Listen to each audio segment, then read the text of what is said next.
Welcome to the Dynasty Dads Podcast. Football, rankings, debates, dad stuff with your host, Justin Williams and Matt Renshaw.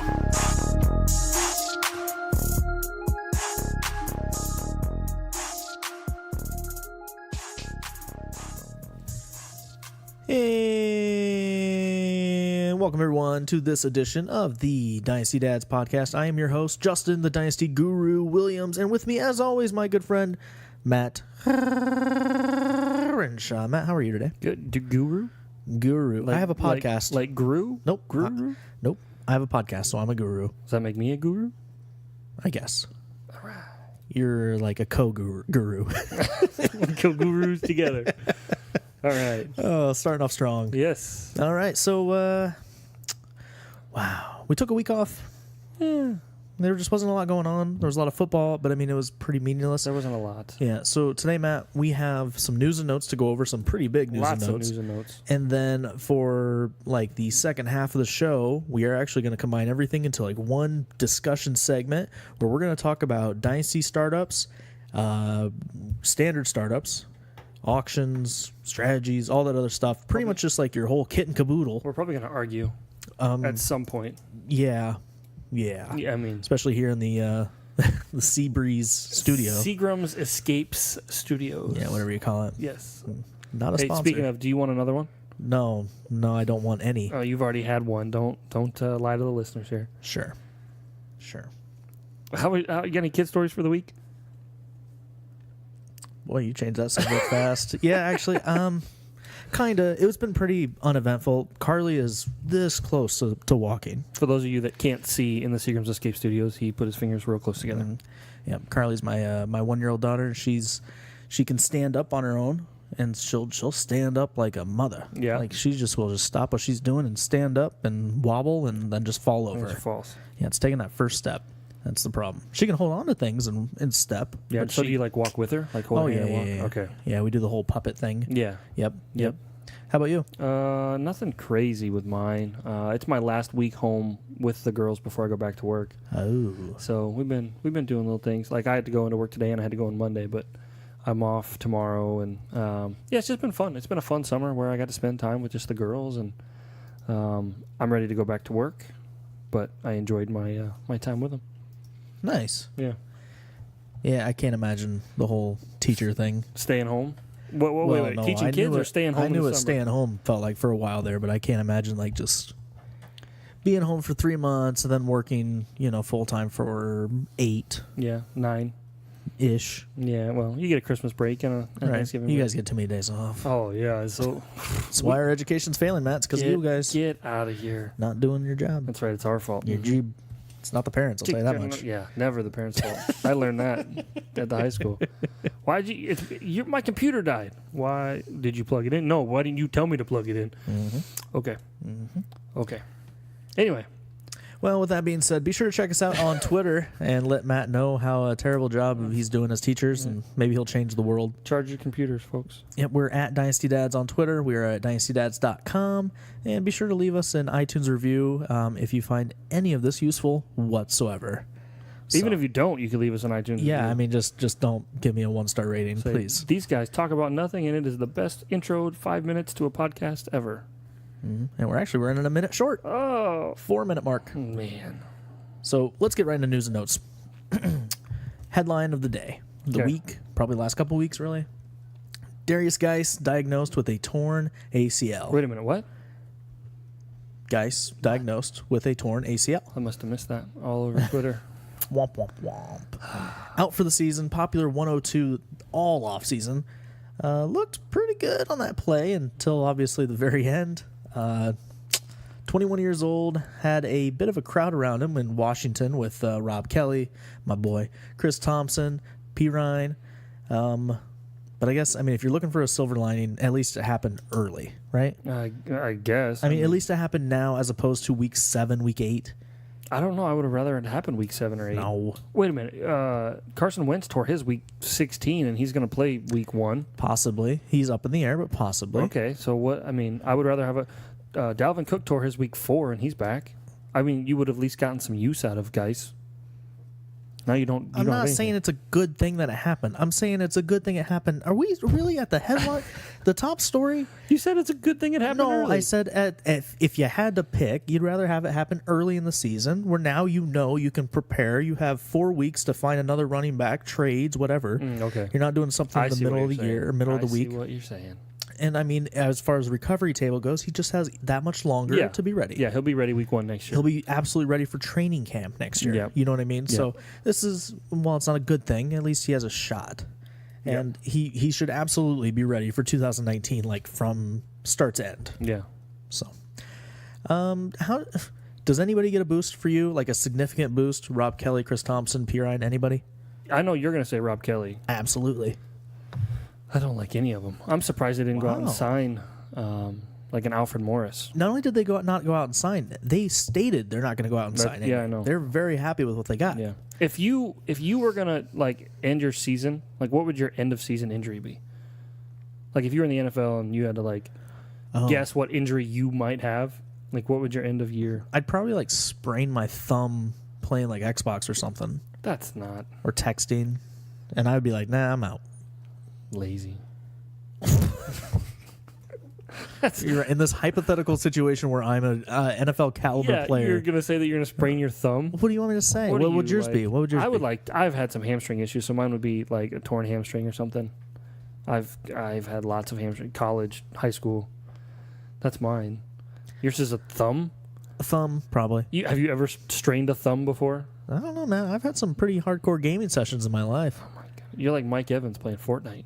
Yeah, either that or like a concussion, because I could see me just getting blindsided like crazy. Yes, you know what? I like that better. You could have concussion problems. Wow, that's nice of you to say, Matt. That's better than a sprained thumb. So, anyways, back to the Washington running back situation. Sorry. I feel like we need to talk about this. Okay. So, Chris Thompson. Give me all the Chris Thompson. I think in a PPR league, I don't see why not. But I think if you're looking for somebody just in a redraft league or somebody standard that you think is going to get you some kind of points every week, I think Rob Kelly can only be so bad. Like, I just don't think it's going to be that bad. You think he's so bad? No, I don't think he's bad. I think he's better than Pirine, to be completely honest with you. And I think he'll have a better year, too. I think Chris Thompson has the highest ceiling. I wouldn't be surprised if they, like, what if they went out and got a running back after cuts or, like, it's possible because of all the cuts that are going to be made on that day. Maybe like a guy like Amir Abdullah. Ooh, I'd still give me Kelly, give me Thompson, give me Pirine over Abdullah. Give me, I don't know. I'm trying to think of another guy that might get cut. You know who's not going to get cut? Chris Carson. He's not going to get cut. Yeah, so this is the second headline, I guess. Rashard Penny is likely to miss the remainder of the preseason. His week 1 status is uncertain, but probably going to be fine. And I just want to know, are y'all laughing about that Chris Carson now? Not so funny now, is it, Twitter? It's whatever. I didn't think so. Ain't nobody laughing about Chris Carson right now. He's starting. That's what he's doing. He's starting. Whoop-de-doo. Hey, it's saying something. He started last year, too. And Rashad Penny, like, by all accounts, the reports coming out of training camp before this were not good. He wasn't looking good. No. He wasn't looking like somebody that's why Chris Carson deserved to be the hype. Yeah, so there's a lot of running backs in Seattle, and none of them look very good. You want my hot take? Not on a certain player, but Seattle's going to have a top 5 pick next year. I don't know. I possibly. Their offensive line sucks. They don't have a good running back. They're due for a big regression. They lost 3 or 4 of their best defensive players. Yep. Earl Thomas doesn't want to be there. Yep. Their second best wide receiver is Brandon Marshall. Yep. Yeah. I do don't not hate on Brandon Marshall, but yeah. No, I'm saying that team is definitely ready for a regression. That window is closed. Yeah. Which is sad because, Russell Wilson looks pretty good. Yeah. And outside of that, there's just nothing else on that team. It reminds me a lot of the Packers, to be honest with you. Legion of Boom, see you later. Yep. Oh, what else we got here, Matt? Alshon Jeffrey, his week 1 status is kind of up in the air. Mixed reports coming in about whether or not he's starting the season on the PUP list. His head coach said he was not starting the season on the PUP list. Does not know where that was coming from. I tend to believe the head coach. Yeah, but they have reason to lie. What would they lie about? Why would they lie? You don't want to give your week 1 opponent a heads up. You know what I mean? I don't know. Maybe it's better to say he's not going to be there. You know what I mean? Yeah.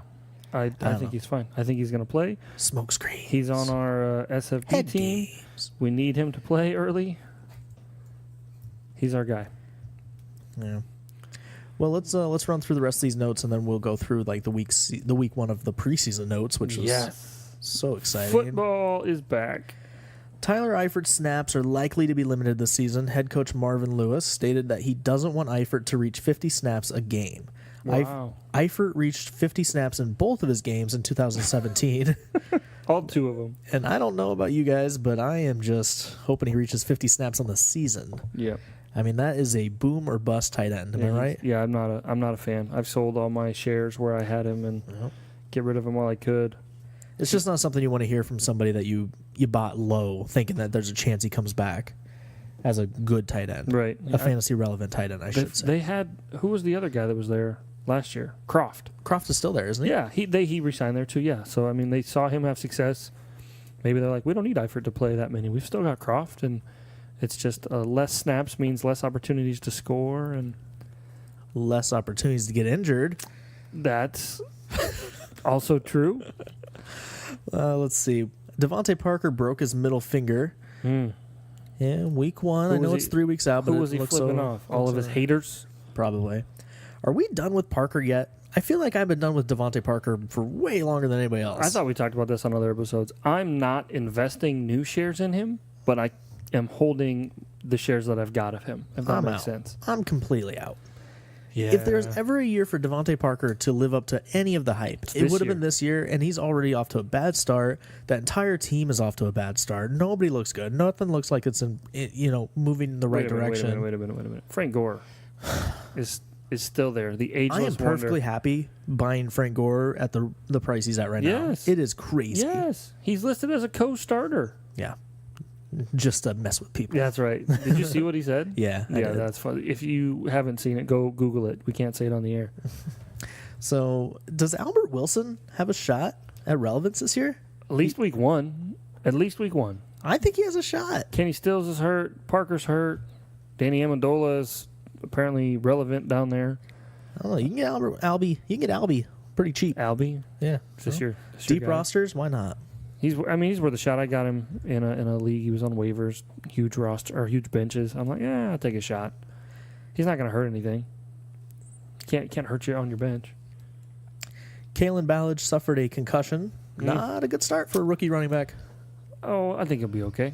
You think so? I think he'll be okay. A concussion? Whoop-de-doo. Who hasn't had a concussion in the NFL? I don't know. With the way they are now, though, I mean, he's probably going to miss some significant time, which, as a rookie running back, it's not something you really want.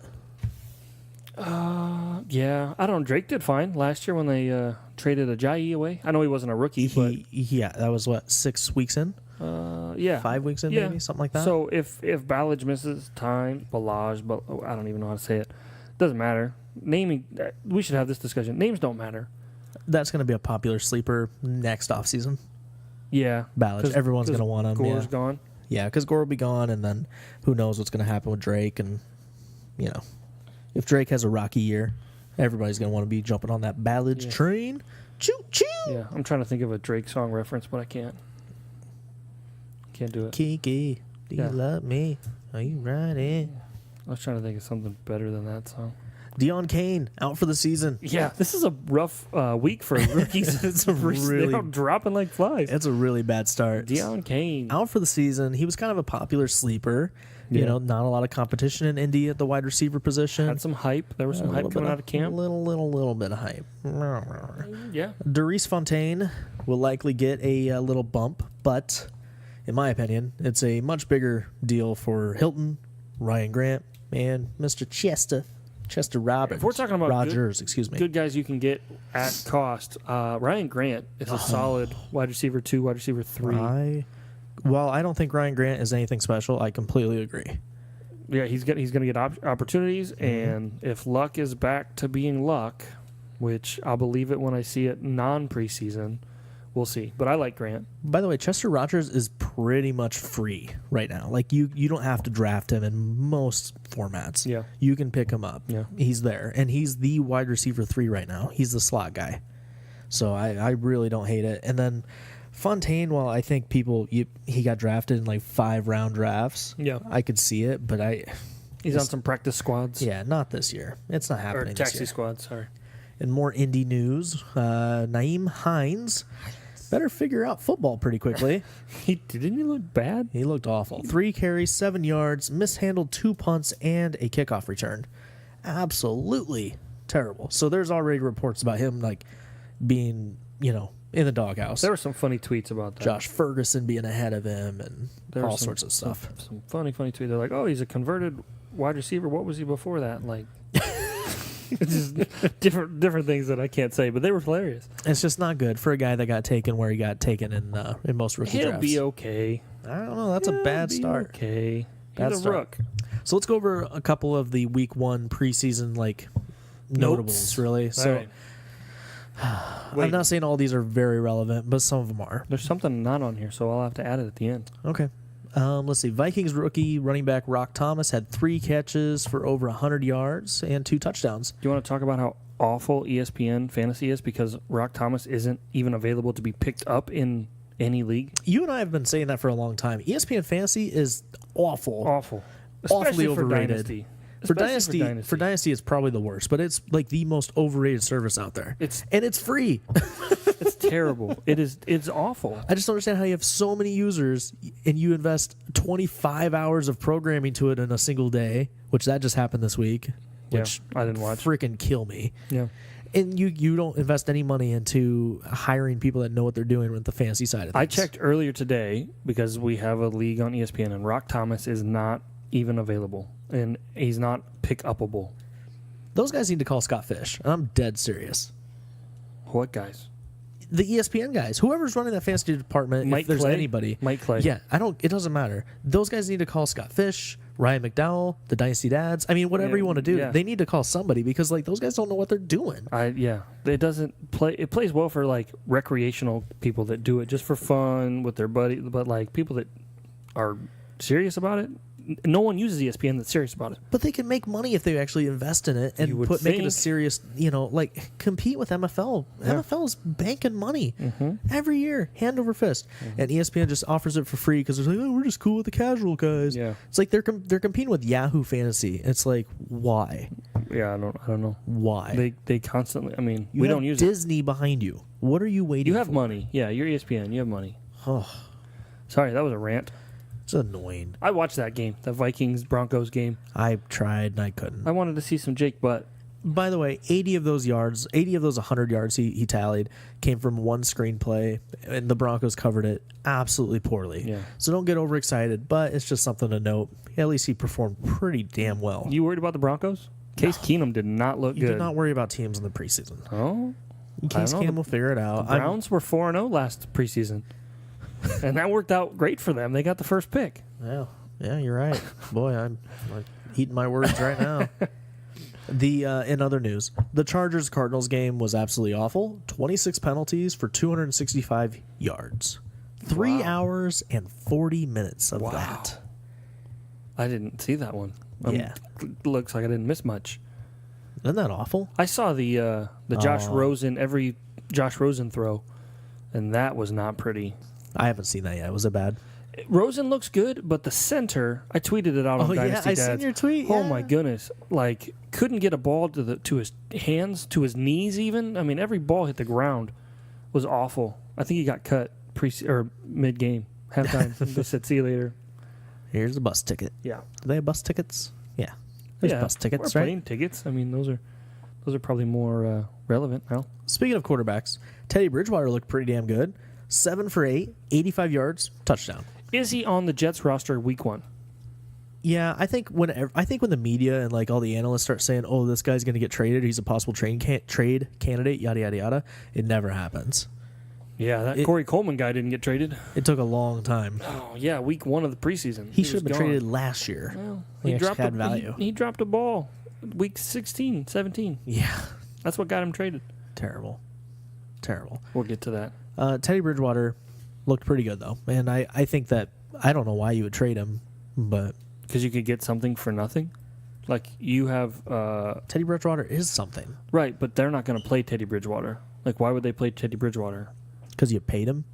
You paid him less than $1 million for 1 year, and then you drafted a quarterback with the 3rd overall pick. And you have a vet quarterback in front of him. I know. Yeah. I would keep him because I don't know. I don't understand trading away an asset like that. I get it, but you don't know what you have in the rookie. Did you say asset like that? Asset. Asset. Okay. Didn't I? I don't know. That's why I asked. Anyway, we're spending way too much time on Teddy Bridgewater. He's not going to be fancy relevant. Sam Darnold. Womp womp. We finally saw Andrew Luck. Yeah. 6 of 9, 64 yards. Woo woo. Yeah. It was just cool to see him on the field. The quarterback position's kind of weak. Did you see that stash? Yeah. Oh. It's badass. Oh, the neck beard is gone and the porn stash. It all moved up. Yeah. It looks bad. David Njoku, 2 touchdowns from 2 Cleveland QBs. Yeah. You excited? I like Njoku. I've liked Njoku as a late round tight end. I don't usually spend high picks in tight ends, and he looks like he's going to be a contributor this year. Did you see Hard Knocks? I don't watch Hard Knocks. You don't watch Hard Knocks? Nope. Couldn't care less about it. Wait. Justin Guru Williams doesn't watch Hard Knocks. Not one bit. I literally don't watch a minute of it. I'll see like bits and pieces on Twitter. You know, the interesting things. I'll watch that, but no. How do you not watch Hard Knocks? It's not interesting to Like me. you don't have HBO, so you can't watch Hard Knocks? No, it's not that. Like I'm gonna get HBO when Game of Thrones comes back on. Like I don't subscribe to it all year. So if there's something that I want to see, I will subscribe to it. Just nope, don't care. How do you not watch Hard? I don't care because the only time because everything is so like live in our world right now. It's like when Corey Coleman got cut or got traded, we knew about it, and then it's like you got to wait a day or two to actually watch it on TV. It's like I don't want to watch it. I already know what happens. Yeah, but you don't know how he reacts or that he donates his shoes to families in need. That's cool and all. I just don't care. And you don't know that David Njoku is really into not yoga, but meditation. Meditation, that's the word. I just don't really care. into meditation. I'd imagine a lot of those guys are into meditation. Why? It's a stressful gig to be an NFL player. You got to remember the playbook. You got to travel. Travel. Oh, you got to travel. Put your body on the line for 60 minutes. Wait a minute. You got to remember the playbook. That's your job. Like, do you remember things about houses? Of course I do. Okay, that's your job. You remember. But it doesn't mean it's less stressful every time you have to actually like perform. I don't get what you're saying. Well, and travel? How is that stressful? The team, you get on the team plane, you ride to where the team is, you go to the team hotel, the team has your luggage. Like, I would love to. No matter where you go, for some of these guys, no matter where you go, I don't know if Njoku's at this range or whatever, but people ask you for autographs, asking for free stuff. You got family members calling you've never heard of before. So ignore it and sign something. Ignore it, he says. Ignore it. There's a phone call coming in right now. I just ignored it. Yeah. Might be an endorsement deal for a couple $1 million. You're going to ignore it That's now? why I have an agent. Call my agent. Tell him the endorsement deal. I don't know. I feel like it'd be a really stressful I can't believe gig. you do not watch Hard Knocks. It's not. There's so many other. That's part of the problem is there's just so much good TV and good movies and Netflix and Hulu and all that other stuff. I just really have no reason to. And I'm busy. I got 2 kids. I got 2 kids. My phone blows up almost every minute of the day. I'm dead serious. I got somebody calling or texting me about something that relates to my career almost every hour. How do you remember to do all that stuff with your career? It must be stressful. It's one thing just to remember things. We can all remember things. It's another to remember an entire playbook, which you and I have no experience trying to remember anything like that. I remember plays. I don't remember like football plays, but I remember. On top of that, you're fatigued. Oh, man. You can go sit in an ice bath or get a massage from your team masseuse. No, I'm saying at the moment, you're probably fatigued and you have to remember what, such and such play is and what your job is and responsibility is. And a lot of them have different routes, when you have, like, depending on what the coverage is. They say that in the play. The situation. No, like what the situation is. What do you think the coverage is? It can be changed at a hot route or whatever if the quarterback calls it. Yeah, option routes. And I don't know, man. I think it's much tougher than you're making it seem. No. There's a reason why they pay them millions of dollars. And a reason why there's only so many NFL players. It's tough to be at that caliber. Physically, yeah. Mentally, I don't. Physically and mentally. None of those guys are idiots. And there isn't a poor athlete in the NFL that's not a punter. You clearly do not watch Hard Knocks because there are some idiots on the Browns. I don't know. I feel like you have to have some kind of mental capacity. Yeah. To lose. There's a guy that thinks you can get 10% interest at a bank, and he is clearly wrong. Yeah, I can't think of a single 10%. And it's funny that so on week 1, it's some defensive player. I forget the guy's name. He's like, you can get 10% on your interest. Just leave it in the bank. And then week 2, some guy goes, hey, you're an idiot. You don't get 10%. Where are you getting 10%? And so I'm glad that someone called him out as a business teacher. Like, that's not realistic. Don't make the youth that watch Hard Knocks think that's true. It's just so boring to me. I'd rather watch a preseason game than an hour of Hard Knocks. You can watch 40 minutes of Hard Knocks and the preseason game in 10 minutes on Hard Knocks, all in one. Antonio Callaway was the focus of this week's episode. And another juice. Cajuice, the tight end. I kid you not. This is how you learn about players and root for them. Oh, yeah. Whatever. Because I want to root for so many Browns players. Cajuice. Are we done here? Or do you have yeah, you said I'm you had good. something else to add about the preseason games that wasn't on the list. It was Browns. Oh, it was just all It Browns was just Browns. news. Yeah, how you don't watch Hard Knocks. And Welcome to the Hard Knocks Recap Show. I'm your host, Justin Williams. And with me, as always, Matt Crenshaw. I know which Hard Knocks. I'd rather watch Game of Thrones.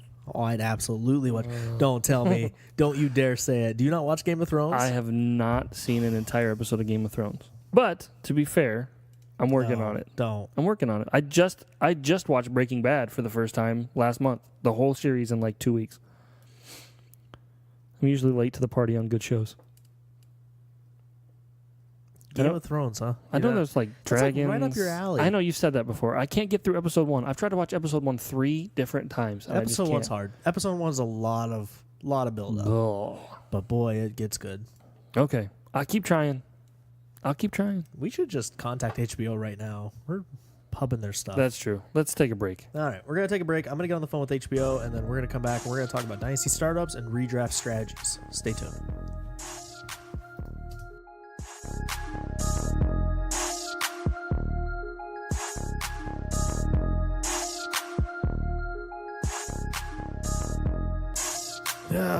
All right, Matt. Time to buckle in, man. We're back. We're going to be here for a while. Yeah. We got a lot to talk about. Strategy. Yeah, we got some strategy to break down, and I just kind of want to make this more of a, I don't know, just kind of a little bit of everything, right? Hodgepodge. Yeah, so we have Dynasty startups that I think we're going to really focus in on, but some of these subjects, they're going to be way different with redraft, and I think we should mention that. Well, and league settings, too. Superflex of course. versus PPR. Versus... Don't get ahead of me. We're going to talk about that. Okay. We're going to talk about how your strategy changes for those things, too. Gotcha. You and I, we have a redraft coming up this week. This weekend. Saturday is our redraft. A league we've been in draft. for years. It was actually our 14, first league. 15 years? Yeah, we started in high school. This was our first league together. I think this is our first league, period. Like, Yes, it was. I was like, doesn't matter together or not together. Right. This is our first fantasy league, and it's been going strong for, 14 years? I'm going to be 30 this year. I That feel would like we make started sense to in me. 16, Yeah. when I was 16. Yeah. Yeah, it's been special. We have a trophy. We have a We have a club. club, championship club, because only like half of us are really good at it. Yeah. I've won it 2 or 3 times. You've won it 2 or 3 times. Yeah, I think I've won it 3. I feel like, but I could be wrong. Yeah. I know I've won it at least twice. We've won it multiple times. Right. We both have that trophy. Humble brag. Yeah. And then this week, at this draft, if you're last place, You the dress following year you have to wear a dress to the draft. dress up. Quote And unquote. while I wasn't last place last season, No. I am stepping up for the guy that was in last place because I was second to last, Yeah. and I'm the one wearing the dress. Yeah. which 'cause is last place is not a real person, I think. it takes a manly man to wear a dress. Hey, I did it. Yep, you had to do it 3 or once 4 too. years ago. I didn't wear a dress though. I went to full ring girl, sports bra, short shorts. Yeah. Every new round, I had a ring number or a round number card, and I That was funny. walked around the room. The round with number it. thing was funny. Yes. So that was my. If you're looking for a punishment for last place in your leagues, you can feel free to use that one. Yeah, I think the rule is like the pictures can't be posted online. That's true. Like Yep. we don't do that. Yeah. Um, You can take pictures if because you want. those can be really, if Yeah. misconstrued, can be Yes. really, really bad. Well, and I mean, we're professionals. We all have jobs. We all, Mm-hmm. So But boy, it's funny. it is. I like it. I enjoy it. I will enjoy seeing you in a dress. Well, that's about it for the cross-dressing tips of the week section of the show. At the Seagram's Escapes Yeah, moving on. Studios. So Matt, let's talk All right, what we got? rankings. Do you Okay. do your own? I tweak ones out there that I like. Okay. How closely do you stick with those rankings during the draft? It depends on how my team has kind of been structured. So I've been known in the past to use Roto-World's Evan Silva's lists for redraft and dynasty, and then kind Shout out to Silva. That's right. Adjust it to things that I like and I see. So I remember, I can think back to a redraft one I did, and I was using it as a kind of a guide. I knew who I liked, whatever, but we got late into a draft, and a guy I didn't really like was still available. He was ranked like 60th or something, and we were around 10 or 11, and I'm like, all right, I'll trust Silva's list here and pop this guy. So I don't stick to him like strictly, but I may look to them for value that other guys that I trust have. Mm-hmm. See, I think rankings are really important, and while I do kind of tweak my own, it's more of just an exercise to see like where I think guys are undervalued. Right. But I use like the stock rankings as to like if I know I'm in a group with a bunch of people that use ESPN, which is just like the situation we're going into Saturday, I'm going to use those ESPN rankings because that's what everyone else is going to use. Yep. And there's going to be guys in there that are really just looking at those rankings and matching up how it goes, taking the top rated guy. Your advantage. Exactly. And if you know who the other people are going to take ahead of you or behind you, it's really big. Right. You can use that to your advantage. We have a guy that we know will take Aaron Rodgers.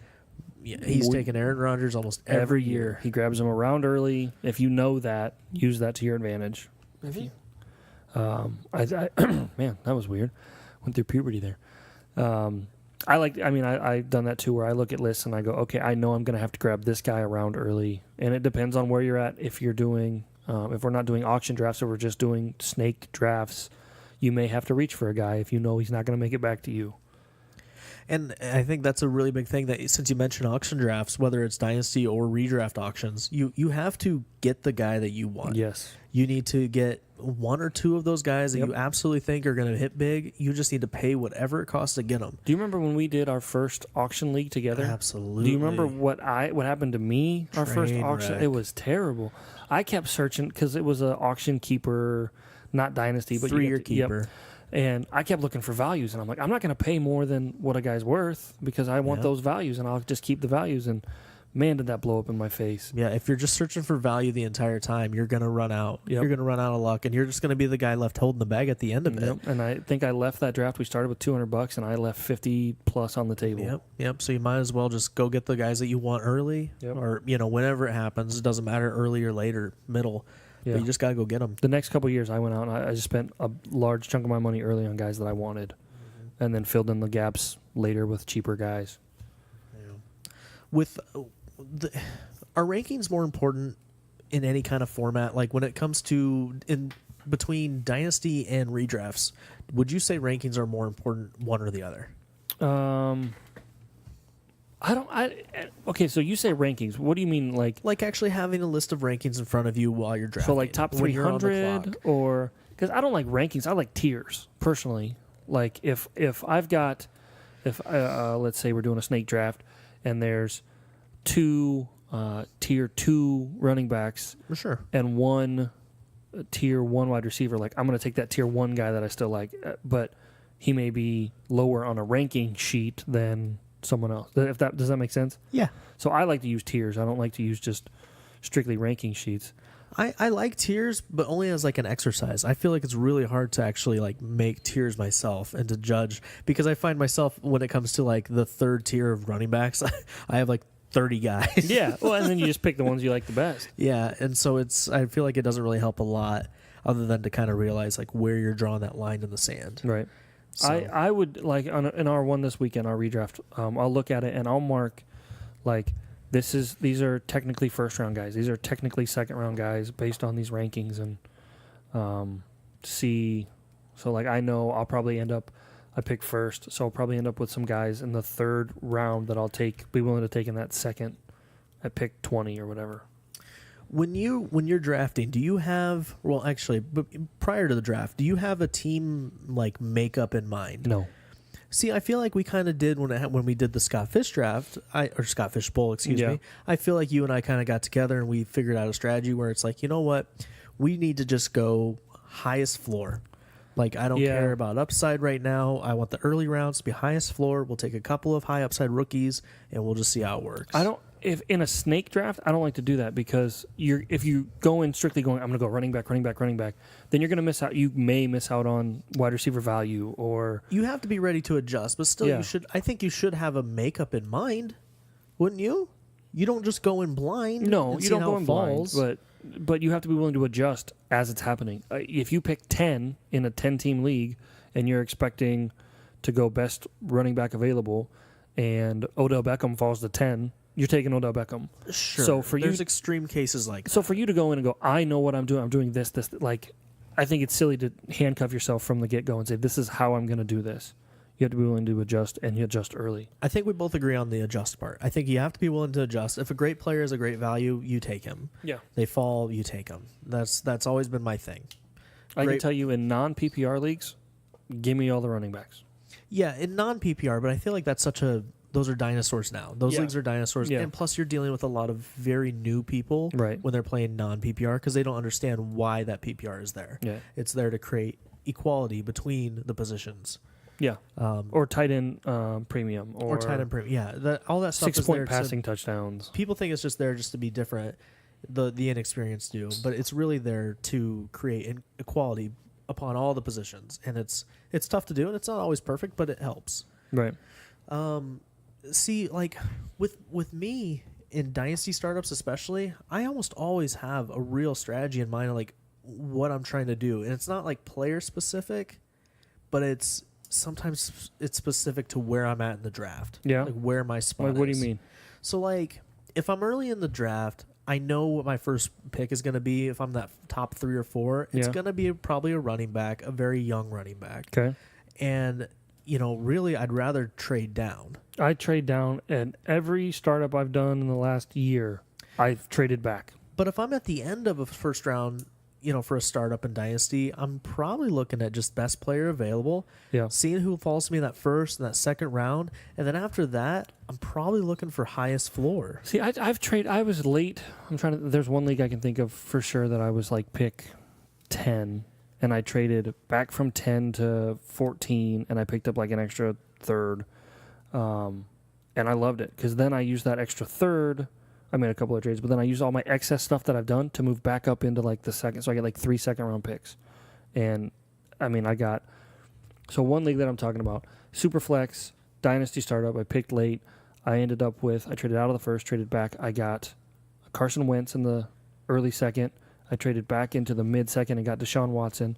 And then someone was trading Zeke. I traded a third and a fourth for Zeke. So my first 3 players were Watson, Wentz, and Zeke because I traded back and had all that excess capital. See, in startups, I'm always looking to trade down and just get that extra value. But and I'm also in startups, I always trade down and I try to get late round picks. And I think you've picked that up for me in the leagues that we played in. I love late round picks, rookie picks. Yeah, you do. Oh, I love it. I will trade a third away for a bag of peanuts. But here's why, and I don't think we've ever really talked about it. I trade in those startups, trade down to acquire 2019, 2020 late round picks because I'm going to use those as sweeteners to deals to get those deals done in the season or the off season. But are they really considered sweeteners? Yes, because if I can show you, it's all about perceived value. If I have a deal where I'm giving you, a guy for another guy that's actually pretty equal in value, and I'm throwing in a couple extra picks that are just fairly late, third, fourth, fifth round picks, it looks better and it makes it look like you're winning rather than me when I know those picks are worthless. Yeah, it's perceived value. But you could offer me a trade like that, and I'm like, that doesn't mean anything. Those picks mean nothing. But to some people, yes. But to some people, it makes them think, okay, that's going to make up for that difference I'm getting a bunch I'm of losing. Picks. I can actually make this work. Yeah, and they take it, and it happens all the time. I've done that stuff since I started Dynasty, and it's worked out great. And then on those rookie draft days, when I have all those extra picks, if I have those extra picks, I use those to move up. I have ammo to move up, and I'm not giving up my players that I want to keep or I don't want to let go. Right. So I can take what I perceive to be a better gamble by moving up and giving up a few third-round picks. I can tell you, I don't think I have a third-round pick in any draft in the next 3 years. I trade them all away. Like, you can have them. No, I have, in almost every league I'm in, I have a surplus of late-round picks. Third, fourth, fifth, I take them all the time. And when I am making a trade, I always ask for them. because a lot of people are like you, where they just don't care. They don't think about them. But I know what? On draft day, for those rookie drafts, I'm going to use those picks to move up and get the guy that I want to get. Yeah, and it's not a bad. I mean, you've seen the Patriots do it where they take a fourth in 2014, and by the time they actually use the pick, it's a first-round pick in 2019. Like, they trade it for a third, and then they trade that third for a second, and then they trade that second for, like, I get it. If somebody sends me a trade and I counter back saying, I'll do that, but I want you to throw in your 4th-round pick, I guarantee you they say, okay, that's Okay, fine. deal. Yeah. And now I have ammo. That's all that is. Yeah. I can move up to get a 3rd-round guy that I want to get. Yeah. It's a 3rd-round guy at the end of the day, but it didn't cost me nothing. Anything. It didn't cost you anything. It didn't cost me nothing. It didn't cost you anything. It didn't cost me Nathan. Okay, Jalen Ramsey. Learn English, Bacchitis. Everybody love everybody. Corn dogs, Jackie, for all these people. Such an underrated movie. Oh, man. Mock drafts. Yeah. How many do you do in the off season? I gotta know. Depends on what, like. Just your standard off season. How many do you do? Are you on there every week? 10 to 12. Really? That's it? Yeah. You seem like the kind of guy that'd be doing mock drafts. See, like I used to do daily. a ton, but then I know, like the league that we're talking about, this league of record, this 14-year league that we're in. Right. We have guys that don't follow any rankings, so doing a mock draft doesn't mean anything. I just like to get a better feel. That's why I do the mock drafts on ESPN, because I know they're ESPN guys. I know that's how it's going to fall. They're going to use those rankings. I want to know what those rankings are. I think why they're don't you wrong just look at their rankings and figure it out? because I want to get a feel for like who I would do in certain situations.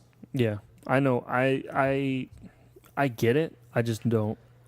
I know who I like. I know what I'm going to target. I do the amount that I do to see, okay, what can I get here that I like? What positions? One quarterback leagues, I usually don't take a quarterback early.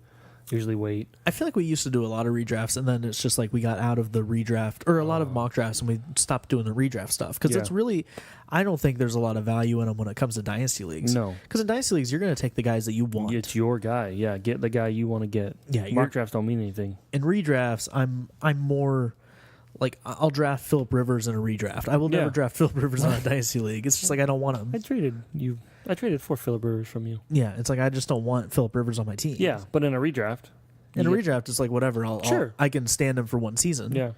I don't know. That's there's a reason we're the Dynasty dads and not the redraft renegades or something. I don't know. Like, that's a real badass name though. If there's a podcast that's going to start about redraft, if you want to use it, contact me. I've got it trademarked. Go ahead. I thought we were going to move on. I'm sorry. Yeah, no, go. The redraft renegades is a T-shirt though. I'm telling you. I think you and I are going to really differ here. Do you draft players just to trade them, like with the idea to trade them? No. BS. You've done that before. You've said that before. Are you talking early?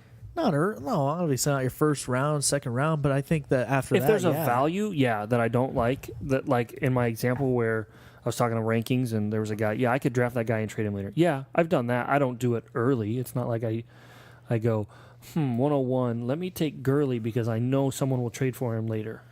No, I'm not saying that. Okay. I never do. I never draft anybody thinking I'm going to flip him for something later. Yeah, I've had that. Like if I'll draft a second tight end that's a value that fell. See, I just hate that strategy because you're going to be stuck holding the bag again. Who cares? What if he's a good player? How long did it take you to get... You did the same thing in our Dynasty League that we're in together. How long did it take you to get rid of that second tight end? What second time? Eifert. I traded him for Phillip Rivers to you this offseason. Exactly. But how long did it take you? Well, I didn't take him at the time to trade him. I took him he was a starting tight end for me for a long time. I feel like you've done that a lot more. I just can't think of anything. I usually do it in redraft leagues. I don't usually do it in dynasty leagues. Yeah, I think that's a poor strategy to have. I just never draft anybody with the thought of like, oh, I know so-and-so's a Ravens fan. I'm going to draft this Raven here and, Trade shop him him later. around. Yeah, like I know people that do that, and I just think it's a terrible strategy. Yeah, there was one, we're using this in redraft here. There was one year in redraft where I think my first 5 picks were running backs, and you could only start 3. Yeah. See, that's different. If you start noticing that nobody's taking a position that you feel is, wide open or thin, I get that. I want to say that was in 2008 or 09. I know that it was Michael Turner's first year in Atlanta. and he was like my 5th round running back, and I'm like, I forgot all about how Michael are we Turner. doing this? Like, so, and then I traded him, and I won the league that year, and I had value, but it's like I would do that, thinking I've got a surplus, maybe someone will trade for it, but I don't know. I tend to do that more in redraft than Dynasty at all. Do you have a late round strategy? In redrafts, I think you and I are the same. We draft quarterback late. Yep. We draft usually tight end late unless it's an elite tight end. Yep. If Gronk is falling. And if you're required to draft a defense and kicker, those are usually our last 2 picks. Yep. And quarterback's not far behind that. Yeah. Like for me, I try to get that defense 3 rounds from the end. So you try to be the first guy to take a defense? I want not the you're never the first. There's always somebody that reaches for the top defense every year in redrafts. 6th round. Yeah. So it's like Jaguars. I will take the defense before I take my final bench player, and then I'll take that kicker. Because like your kickers are all the same to me. Yeah. They're all the same. Yeah. The top 12, 14, and you can never guess who's going to be the number 1 kicker. You're probably going to drop whoever you draft a kicker. Right. And pick that's why it's like not even worth having the kicker on your roster at all. But kickers' lives matter. Well, then we know a guy who will straight up not draft a kicker until he'll pick one up. Yeah, but in most redraft leagues, or you have to draft, like you have to fill out a roster. But then he'll drop his kicker and pick someone else up. Yeah, there you go. Wasn't that a former guest that we've had on the show? Absolutely. Okay. Yeah. Are we like keeping this a secret? No, I was just saying. Okay. Yeah, Nick Robinson will. I wasn't going to give his whole name. You want to give his address too? My goodness. Dude, he's been on the show. Jeez. And on Twitter. Why don't you share his social? Nairobi at NIROBIO3, I believe. Blood type B negative.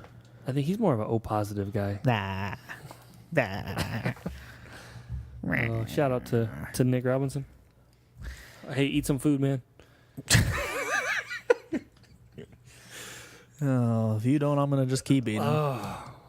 Anyway, what do we got? Well, in the difference between PPR and just standard scoring, right? Which I know we mentioned standard doesn't happen a lot, but it's still out there. How much does, just in general, let's say, the scoring system impact your draft? My strategy going in, we talked like Scott Fish, we knew what we were going to do. If it's a PPR league, it kind of affects what I'm going to do rather than non-PPR. And I said, it's not a secret, non-PPR, I'll load up on running backs. PPR, it kind of evens the playing field a little bit. I'll even then, I still like to load up on running backs early. That's kind of always been my strategy. And then the no running back strategy came out, and I'm like, please go no running back. Because I always feel like I can find wide receivers, especially in PPR leagues, that are late round guys that will contribute and be wide receiver 2s. Yeah, no, I completely agree. I feel like that's one of the first things I do before I join a league, because I join a lot of rando leagues on MFL, through Reddit and through Twitter, and that's the first thing I do is I look at their scoring system, and if I feel like I have a good grasp on that scoring system and I can develop a strategy around it, that's when I'll usually pull the trigger and buy in. Yeah, but like, when it comes to redraft, I feel like you have to weigh that in, like you have to measure it, but just not as much. So like, and what I mean by that is like if there's a league where it's heavy PPR tight end premium, like I'm probably gonna draft 3, maybe 4 tight ends where I just won't do that in any other format. Wait, you mean like draft them and then hopefully trade them later? No, I mean like draft them and just have a nice selection of a selection of guys that I can start and swap every week. I think that's such a big deal that people miss. We've talked about this. You're in a tight end premium league. You just joined. Let's talk about that now. Okay, that's why I'm bringing it up now. Not only is it a tight end premium league, it's a 3-year conquest. They call it a conquest league, where you only have 3 years. Every year, the prizes go up, but the buy-in stays the same. So they take a little piece away from every year's buy-in, and they pretty much prorate it. And the rosters are huge. Yeah. So there's not a lot of turnover. And you have to start 2 tight ends? You have to start 2 tight ends with tight end premium, and another caveat to it is draft picks. It's a 5-round rookie draft every year.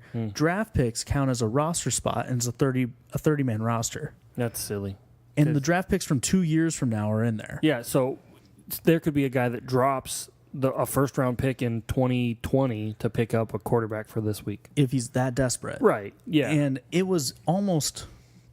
It took maybe 2 weeks before my inbox got flooded with tight end trades. Oh, I'm sure. Because there's guys in that league that just had nothing. Had one tight end. They drafted one tight end. Yeah. Or they drafted a couple at the very end of it, missing out like, oh, shoot, I messed this up bad. Right. And I didn't trade any of them. No, but you will. Maybe.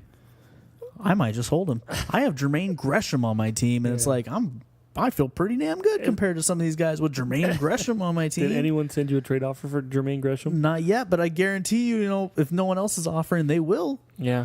Yeah. They'll come What do crawling you back. have, 5, 6 tight ends in that league? I drafted 6 tight ends of my 30 spots for tight end only. And you know what? I must have did something right if I'm getting that many trade offers. That's 20% of your roster. Feel great about it. That's math. I feel great about it. It was like 1.5 PPR. Yeah, that's usually premium. And you got to start 2. Yeah, that's the kicker, is you have to start 2. So you need to roster at least 3. Yeah, for bye weeks and whatnot. Yeah. And hope that they don't have the same bye week 2 years And down I'm the telling road. you, like the best free agent available is like a third string, whatever, like the third. I think it's Rico Gathers, who might be cut from the Cowboys. Or might start. No one knows. It's very true. Very true. The Cowboys, oh my God. I looked at that depth chart the other day for the Cowboys just because I was looking at what the wide receiver situation was. No, it's not Holy pretty. Holy smokes. No, it's not. How are we not higher on Michael Gallup just for opportunity alone? Because he's not listed as a starter right now. I don't care. Hearns, Beasley, and Williams are listed as the starters. I actually, somebody sent me a trade for, like, they were offering a really poor wide receiver, and they had Terrence Williams. Yeah. This was right after I seen that depth chart. I said, you know what? I'll take Terrence Williams instead. And I hate Terrence Williams with like a... Yeah, he's awful. Oh, my God. He's awful. He's awful. He's terrible. But I was like, I was hoping at they least would Terrence trade... Williams is going to have a shot. I was hoping they would trade for Coleman. You could afford a 7th-round pick in 2020 for Corey Coleman. I can't believe he went for a 7th-round pick. That's nuts. You should see on Hard Knocks. They have a really good take on that. That's still crazy. There's a defensive player that goes, they took a 7th-round pick in 2020. That is like a slap in the face for Coleman. Like, just get out of here. We don't want you. Well, because they knew it was going to be on live TV the following week. Dude, how more teams weren't interested in that just baffles me. But maybe Des Bryant signs with the Browns. I said that weeks ago. I don't see it. I said that weeks ago. I think he's just using them to... Dez and Juice. I feel like he's going to look at that situation and go, okay, I can do that. That sounds cool. I get to play with Jarvis Landry, one of the best wide receivers in the league. Might be playing with Tyrod, who I know a lot of players like. I can't wait for Hot Take It or Leave It next week because I have a very, very, very, very, very hot take. I got a couple of them ready for you. On Juice. And I feel like we have to have a bet. Like, we need to bet something on these. If it comes to Juice, I'm usually down. All right. I believe very, very strongly in him, especially this year. I have a very hot take on Juice. Dude, I've seen like the clips of him on Hard Knocks. He looks like he's a one hell of a leader lately. Oh, yeah. That was a leader. You saw those guys in the wide receiver room that just didn't do anything. They just sat there and were like, whatever, shut up. It's Cleveland. They have a losing mentality. They are not going to win.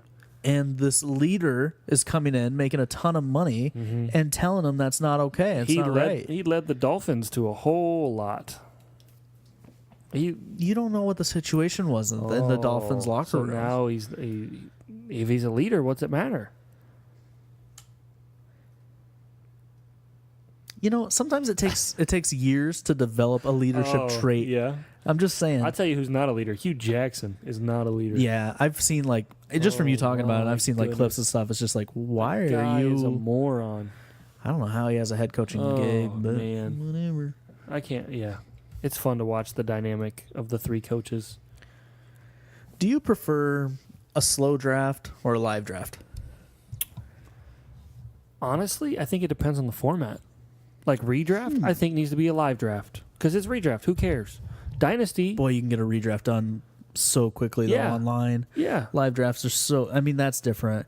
With a Dynasty League, I get what you're saying. I want to have time to consider it. Yeah. And trades, like if I have a live draft and I'm making trade... Like I assume most redraft leagues you can't make trades of draft picks. But in a Dynasty League, you can.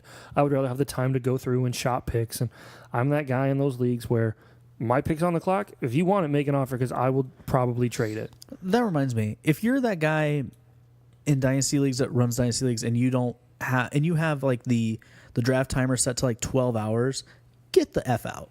Like no one needs 12 hours. And if you need 12 hours, you shouldn't have joined this league. You knew when the draft date was going to be. You obviously have something important going on. I know life happens, but no. What's a good time for you then? Clock time. I think 4 hours is perfect for me personally, but I know that my job allows that kind of stuff. Right. But I think 8 hours is like... I was going to say, I like 8. 8 hours should be safe. I'm okay with 12. I don't think if you do a 12-hour, you should get the F out of here, but... I think 12 hours is way too long. 12 hours. If you can't respond in 8 hours, you're not responding in 12. You should have had plenty of time. You can get on your phone. You can get on a computer. 12 hours sucks if nobody does their stuff in... Like, if 2 people take all 12 hours. Like, that's when 12 hours sucks. Kills it. Yeah. Kills it. But if there's not going to be an off time for the draft... Oh, no. There always needs to be an off time. Okay. There always needs to be an off time, and that should be like 8 to 8. Yeah, then there shouldn't be a 12-hour clock. If you have 8 an off to 8, time. 9 to 9, whatever. There should be an off time, and that's absolutely necessary in slow drafts. Yeah. And I can't think of a league that doesn't do that. Yeah, I don't either. With auctions, though, you and I have done live auctions. You and I have done computer auctions. Yep. One of them works way better than the other. It's true. That is true. If you're doing an auction league, if you're considering it, you need to just do it on the computer. Yeah. It's not worth doing live. No. And the biggest problem that we had with live auction was somebody would have problems with the auctioneer. Yes. So either you have a third party come in that's not in the league, which we did. You buy them a case of beer, and you say, okay, you're the auctioneer. Even then, though. Even then we had problems because somebody would say, oh, he's not having the same cadence. Right. You know why he doesn't have the same cadence, Nick? It's because he's... It's because he's a normal human being that doesn't do this every day. And he doesn't like you. Yeah. So he's speeding it up and waiting for people to bid you up. And we slipped him a 20 to mess with you. Yeah, if you're doing an auction, do it online. You just have to. I mean, we even tried having like a button that someone clicked, and then there were complaints that someone didn't click the button fast enough. Didn't click it fast enough. Yeah. Well, and you can also get together and you can do it online. That's what we're doing with our redraft this weekend, where most of us are going to be there. A good chunk of us are going to be there, and we're going to do it online anyways. Yes. Yeah. So, right. It should be fun. I'm cooking. You're making dip. I'm not making dip. You've mentioned this like 5 times. It's not dip. It's buffalo chicken, like for sandwiches or for nachos or for. It's not a dip. See, I thought it was that dip that you make. No, I don't make that dip. I think that's George that makes that dip. That's not me. I don't make dip. Shout out to George. Yeah. No, I'm making chicken, like shredded buffalo chicken for like sandwiches or for on top of nachos or whatever. We have covered so many topics today. This is what happens when cross-dressing to cooking to HBO, Game of Thrones, Hard Knocks, being NFL players, the stressful injuries, life of being an NFL traveling. player. I mean, this has been a really a roller good coaster of a show. Yeah, one of our best. Well, it didn't take much. We've had next week though, and yet hundreds of people download next week every day. Talk about next week. We'll never understand it. Hot Take It or Leave It is back. That's right. It's going to be a big one. Hot take episode. You know, I was about to say every year we do Hot Take or Leave It. Yeah, every year. It goes really well. Every year. But last year we did Hot Take and Leave It. It was one of the most downloaded episodes that we ever did. Yes. And we've had episodes with Scott Fish, Ryan McDowell, Bob Lung, a bunch of Derek Brown, Mitchell Renz. Yeah, a ton of big names except for Nick Robinson in the Dynasty community. And Hot Take or Leave It is still top 10 downloads for us, which is it's fun. Oh man, nuts it's fun. to me. I'm so excited. So next week we are going to devote pretty much the whole show. We'll do news and notes. We're going to do news and notes, which there shouldn't be a lot unless there's a bunch of rookies that are tearing their ACL again. But we are going to devote the rest of the show to hot takes. Yes. And I think Matt is going to share a ton of his. Oh, yes. I'm going to share a ton of mine. We're going to record wagers. Every one of them. We're going to get... We'll get some listener involvement. We're going to get listeners involved, but we're also going to have a lot of debates. Yeah. Because hot takes are something that's very strong. You have to believe in it to put it out there like the way that we do. Yes. And we are going to follow up with all those things, which is something that a lot of analysts just simply don't because they're afraid to. Yep. So that's going to be a big one. And if you if you know anybody that's listening to Dynasty podcasts and they're looking for something to try, this is the one. Yep. This is going to be the episode to tell them to listen to. So we're really excited, really pumped up, and we got some fun things planned. Yes, I'm stoked. I've been this was the episode that I was planning all off season. We got to do hot takes. You even said I know you're excited for hot takes, but let's wait. You wanted to do hot takes last week. Yeah. And I was like, no, let's find out what these teams look like a little bit. Let's find out who's getting injured already. Next week we are going to be 2 weeks away from the regular start of the season. Start of the regular season. I think next week it'll be week 3 of the preseason. Yeah. So I mean, we're going to be really close, which that's where things start to clear up. And boy, we're going to look like idiots week 1. That's okay. Because if you looked at our hot takes last year, week 1 we looked like idiots, but then we got Marquise Goodwin. We got them right. Yeah. Marquise Goodwin. Keenan Allen. Oh, Keenan Allen. Matthew Stafford. Matty Stafford. Oh. Hey, I think all 3 of those guys are actually, they're actually notable this year. Yep. They're pretty high in that draft board. Yep. I think I seen something about Marquise Goodwin the other day. Jimmy G likes him a lot. Yeah. Targeting him. Yeah, you said something about Marquise Goodwin. Go back and listen to last year's hot takes. You might as well. I mean, the downloads are through the roof already. But do you think there's going to be a single hot take that you and I agree on as much as we did last year with Stafford? Are we going to do another hot take on Stafford? Probably. It's not much of a hot take anymore, but we'll probably talk about Stafford. Because last year, I think whichever one of us mentioned Stafford, we both looked at each other like, Stafford. Absolutely, 100% yes. Yep. We're in this together. I've gone on. We held hands for the rest of the show. Podcasts and said the same things about Stafford. I bet there's at least one that we agree on between the two of us. Over under 1.5. Give me the under. I was thinking under, but I'm like, if the odds are in my favor, I may as well take the over. So check us out next week. You're going to hear all about it on Twitter. We are at Dynasty Dads. Check us out on dynastydads.com. And be sure to leave us a 5-star review on iTunes. And next week is just a show you don't want to miss. Nope. So stay tuned, and we'll see you next week. God bless. Thanks for hanging out with us on another episode of the Dynasty Dads Podcast. Be sure to subscribe on iTunes and follow us on Twitter at Dynasty Dads. Visit us at our website, dynastydads.com, for articles, news, and notes, Dynasty Dads gear, and more.